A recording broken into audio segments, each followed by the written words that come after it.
मेरे केस में क्या होता कि मैं चीज़ों का ना बस ऐसे रट्टा मारता था, लाइन बाय लाइन वो सभी करते हैं स्टार्टिंग में। जिसको कुछ पता नहीं है वो यही करता है, भाई ऑडिट पकड़ लिया, एक एक लाइन रट्टा मारने लग गया।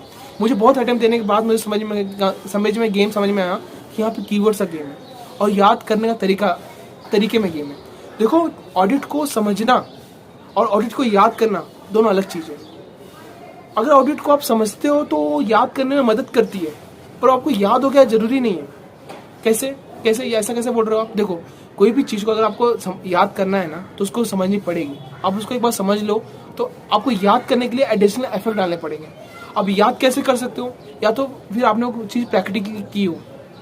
यार, आप ऑडिट पढ़ रहे हो, अगर आपने ऑडिट प्रैक्टिकली की हुई है, आप जीएसटी पढ़ रहे हो, जीएसटी अगर प्रैक्टिकली किया हो तो वो चीज़ें आपको याद हो जाएंगी। तब आपको याद करने के लिए कोई एडिशनल इफेक्ट देना नहीं पड़ेगा, जो कि हमने प्रैक्टिकली तो की नहीं है कोई चीज़ें, तो हमको वो चीज़ें याद तो रहने वाली नहीं है। और दूसरी चीज़ है स्टोरी, और तीसरी चीज़ है निमोनिक्स। ये जो दो चीज़ें हैं ना, ये याद करने में हेल्प करती है। अगर चीज़ें आपको याद हो गई हैं, अगर चीज़ें आपको समझ में आ चुकी हैं और आपके पास अच्छी निमोनिक्स और अच्छे स्टोरी है और कुछ बैकग्राउंड है आपके पास कोई भी क्वेश्चन को लेके, ऑडिट को कोई भी क्वेश्चन को लेके, तो चीज़ें आपको याद रहेंगी। ये मेरे केस में होता था क्योंकि मुझे निमोनिक्स और जो स्टोरी भी मैं चीज़ों को याद करने का मैंने पर्सपेक्टिव चेंज किया, याद करने का मैंने अप्रोच चेंज किया। कि मैं पहले कैसे कर याद करता था, मैं ऐसे बुक खोलता था और याद करना स्टार्ट कर देता था कि भाई चलो देख रहा हूँ, हाँ ये क्वेश्चन आ सकता है, प्री कंडीशन का ये क्वेश्चन है, प्लानिंग का ये क्वेश्चन है, ऐसे 500 का ये क्वेश्चन है, तो ये आ सकता है। मैं लाइन बाय लाइन याद करने जाता था, जो कि एक तो टाइम भी बहुत कंज्यूम होता था और कुछ याद भी नहीं रहता था। फिर मैंने उसको अप्रोच को चेंज किया। मैंने उसको समझ के या फिर एक स्टोरी बना के या फिर खुद की एक अंडरस्टैंडिंग बना के मैंने याद करना स्टार्ट किया। तो आप बोलोगे आप कैसे बोलो, उसको समझा के देखो। मैं आपका एग्जांपल लेता हूँ। देखिए, ये जो बुक है मैंने आपको बताई थी कि देखो ये बहुत अच्छी बुक है।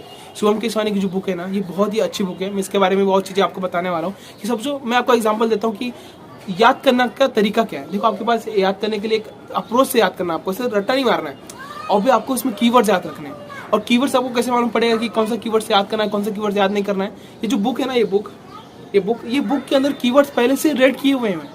जो रेड वर्ड है वही कीवर्ड आपको वही याद रहना चाहिए। ये मेरी बात ध्यान समझो। और पहले समझो कि मेरे पास बुक आया, मैंने इसको ओपन किया, ऐसे 200, तो मान लो मैं ऐसे 200 सीरीज पढ़ रहा हूँ, 210 मैंने खोला, प्री कंडीशन का क्वेश्चन देखा मैंने कि भाई ये जो प्री कंडीशन फॉर ऑडिट है, ये आरटीपी मई 21 में भी आया हुआ है, मई 24 में भी आया हुआ है, और मतलब ये आरटीपी एमटीपी में आ चुका है और एग्जाम में भी आ चुका है। मतलब ये क्वेश्चन आ सकता है। और देख रहा हूँ उसके अंदर 5 पॉइंट भी है। देख, मैंने आपको बताया था मेरी पहली वीडियो में कि आपको क्वेश्चन कैसे सेलेक्ट करना है। कि इसका आंसर भी मैं दे देता हूँ कि आपके मन में आता होगा कि यार इतना सारा क्वेश्चन है, मैं किसको पढ़ूँ किसको छोड़ूं। जिसमें आपको 5 पॉइंट दिखे और जिसके आगे आपको दिखे आरटीपी एमटीपी